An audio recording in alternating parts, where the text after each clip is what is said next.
Well, hello there, teacher friends. Welcome to the Beyond Measure podcast. Christina Whitlock here, your anytime piano teacher friend. The month of January is off to an unpredictable start here in my world, and honestly, I'm just glad to be here with you today. If you're new around here, welcome. Beyond Measure is your place for teacher camaraderie each week, and I'm grateful you're here to be part of it. This show is ad-free because of my terrific crew of super friends over on Patreon.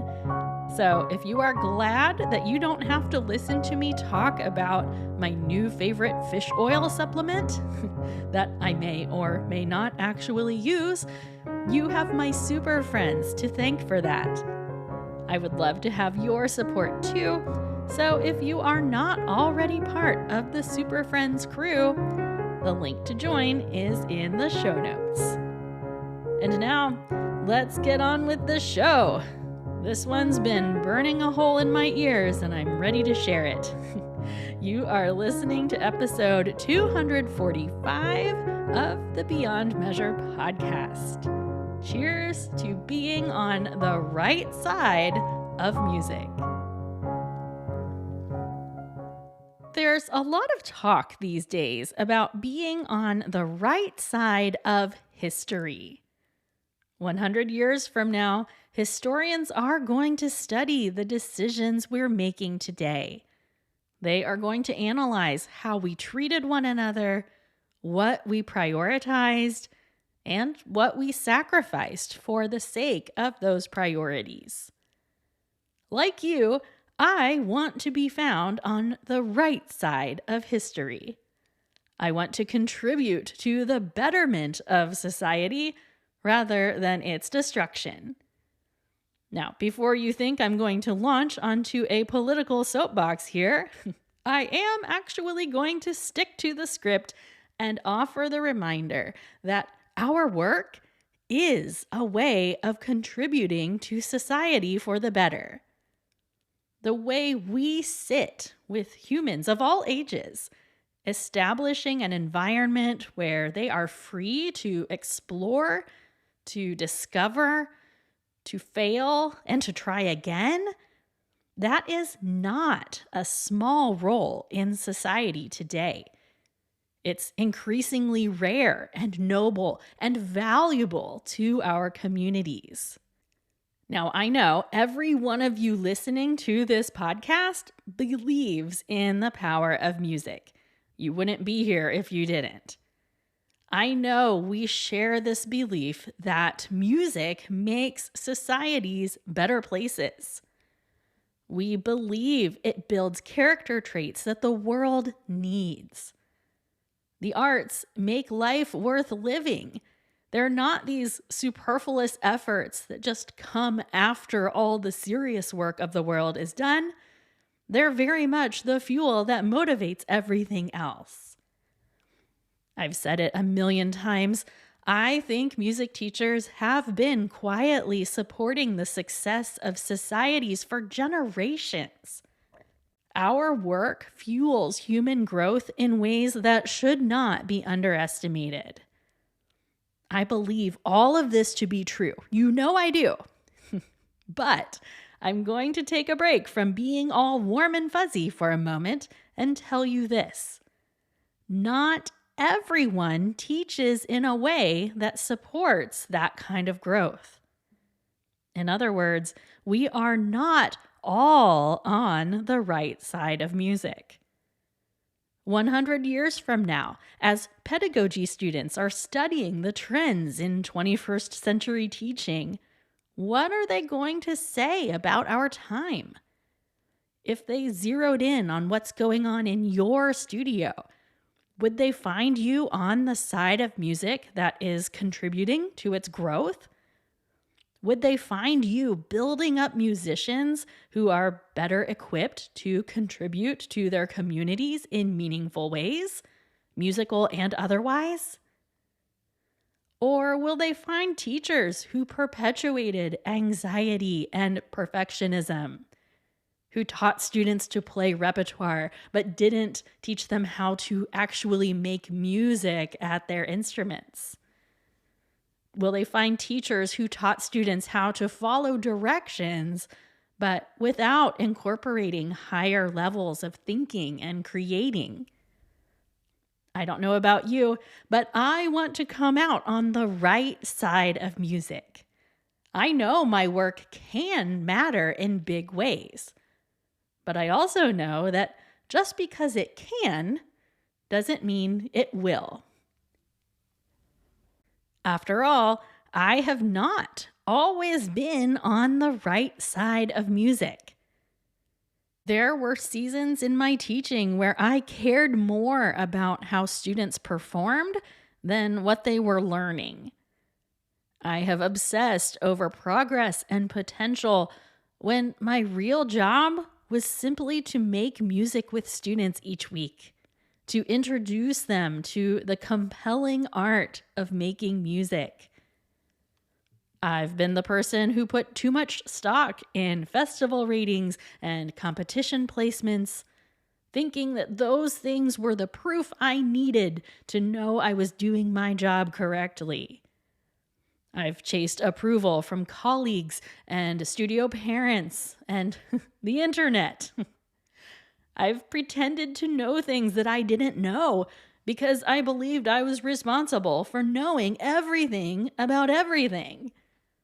I've produced students who were good sight readers but had no clue how to jump in and play primary chords with their worship team at church. I mean, there are so many ways I have been on the wrong side of music.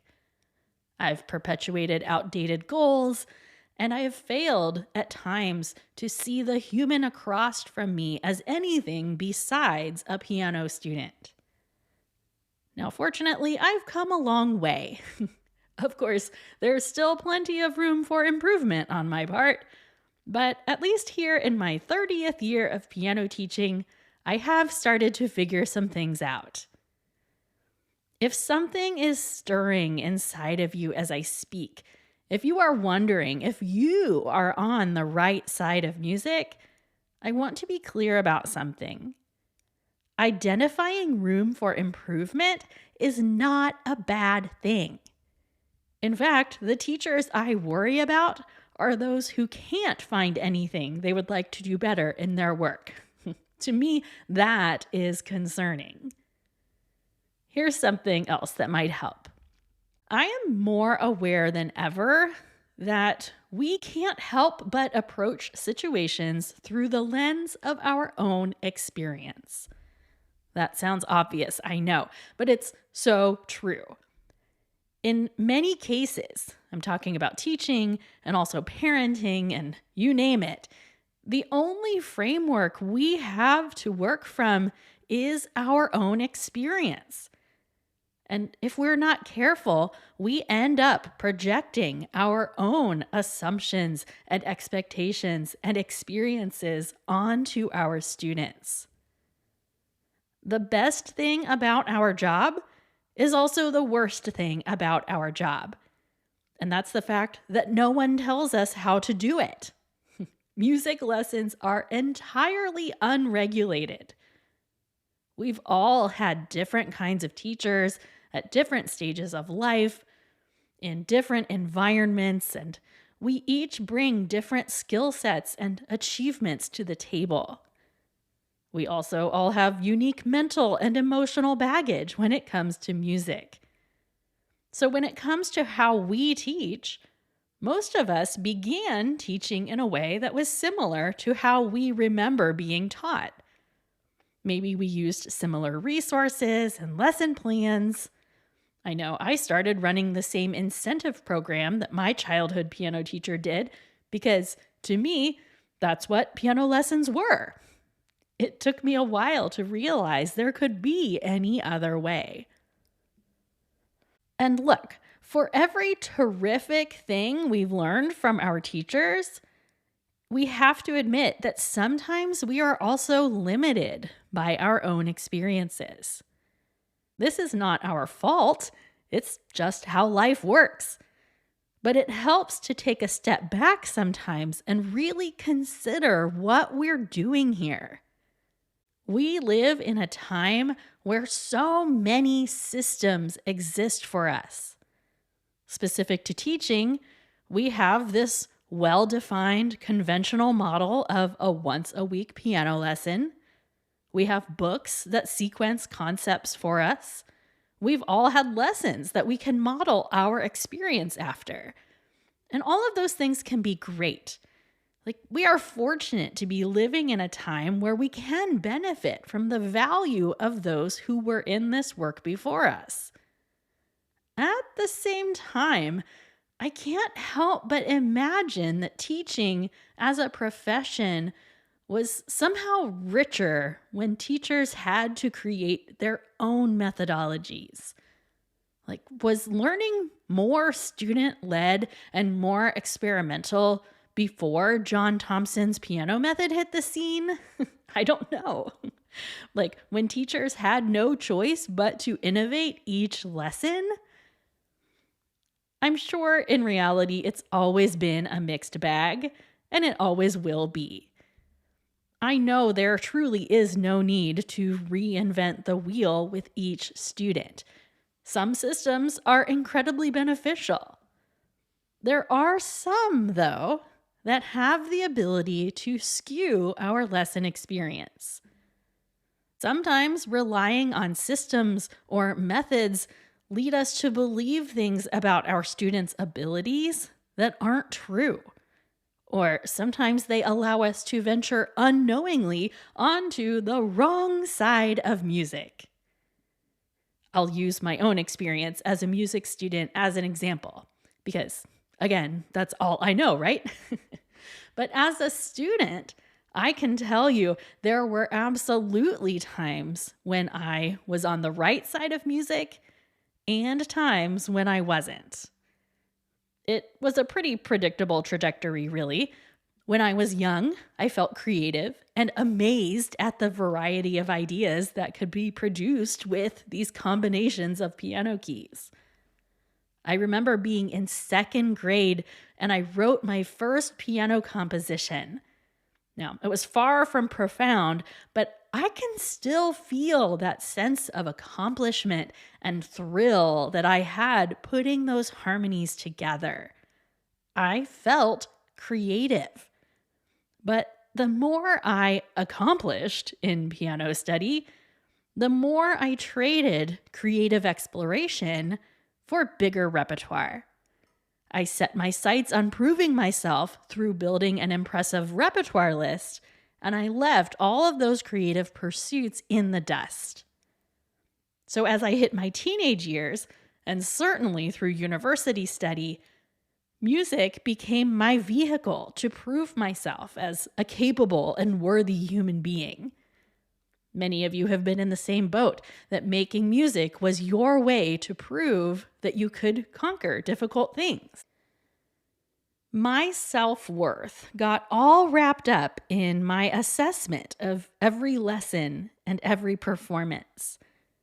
My disposition for each week would ride on how my private lesson had gone that week. I'll tell you this, my final solo recital for my master's degree was such a personal disappointment to me that I spent years feeling like I did not actually earn that degree.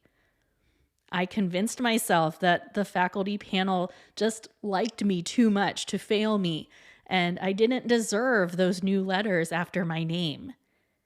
It sounds so silly because I know faculty members don't grant degrees out of pity. And yet, even as I tell you these words, part of me still believes them. And see, friends, it's that mindset that I've been guilty of bringing to my own teaching. There is no performance or level of preparation that is more valuable than the time I spend making music with my students in their lesson. There is no honor that comes from holding yourself to superhuman standards. I needed to learn that, and now I'm on a quest to make sure my students know that. It's not that I don't expect my students to work hard, because I do. But I also realize that students who approach their practice time with freedom and exploratory mindsets accomplish far more than those who sit on the bench feeling an underlying sense of inadequacy or failure or shame. When it comes to being on the right side of music, I want to be the teacher that is fostering creativity and exploration. Because, honestly speaking, my teenage self was sold a bill of goods. My sense of self was built around being a creative person. And I was. I did lots of theater and writing and poetry and all of those things. I was told, though, that music was a creative outlet, and I believed it. But the way I approached music, creativity had almost nothing to do with it. When I think back on my ensemble experience in school groups, I have similar feelings. I loved being a band kid and a choir kid, but my takeaways were largely all about working hard so we could perform well at the next concert or the next evaluative event. I have core memories from my teenage years where musician friends would try to get me to improvise with them or tap into more creative elements of music, and I pretty much shut down every time. That idea of experimenting at the piano became so foreign to me that it was too uncomfortable for me to bear. I say all of this because if we're not careful, we can pass that mindset on to our students by emphasizing achievement over everything else. When it comes down to it, friends, of the many reasons that exist to play music, achievement is pretty low on the list. The benefits we all love to cite about studying music are not rooted in achievement. Instead, they are rooted in exploration, in critical thinking and analysis, trial and error, consistency, vulnerability, play, and maybe most of all in today's society, connection with teachers and with studio mates. Those are the things that keep us on the right side of music study, friends. It's not achievement. As I publish this episode, many teachers are planning and preparing for spring performances. Many of us have recitals and festivals and competitions on the horizon. But I really hope we can keep our priorities set on making music each week and then let the burdens of achievement fall where they will. To be clear, I find merit in evaluative events and performances. Both are elements of my studio. But I will fight to the end to make sure that my students see their value as a musician is more than those performances. That making music is so much more than opening yourself up for critique. That's the lesson my younger self needed to learn. And as we talk today, I am working hard to recapture that creative buzz my second grade self felt when I was writing that first composition. It's hard, but I'm really trying to get back there. It's interesting. The timing of this episode feels a little serendipitous because the piano teacher community lost a giant this week. Marvin Blickenstaff is a name synonymous with warmth and wisdom and artistry. And if you ever had the pleasure of hearing Marvin speak or play, you know he prioritized the beauty of making music over all things. He's known for saying things like, if you can't go beyond just merely playing the notes, then there's no justification for playing. If you want to talk about someone who was on the right side of music, that was Marvin Blickenstaff. He was proof that you can achieve high levels of playing while still prioritizing the well-being of the student in front of you. He radiated joy and love for this profession in a way few other people do. So, while I already had the bulk of this episode written before I learned of his death last week, it seems so cosmically fitting to tackle this topic today. Marvin was known for telling teachers at the end of each lesson, ask yourself, did we make music today? The answer should always be yes. So sure, our lessons will also feature moments of correction and determining what work is past and what is not. But don't let that distract you from the real work at hand, making music with your students. So friends, as you ponder how you are going to find yourselves on the right side of music this year, I will offer up a toast for all of us.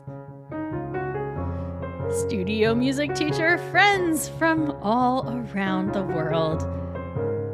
I realize I'm preaching to the proverbial choir on this one. You wouldn't be listening to this show if you didn't want to prioritize the humans that sit on the bench across from you. May we all take these words as an invitation to examine the systems and the expectations and the experience we work under.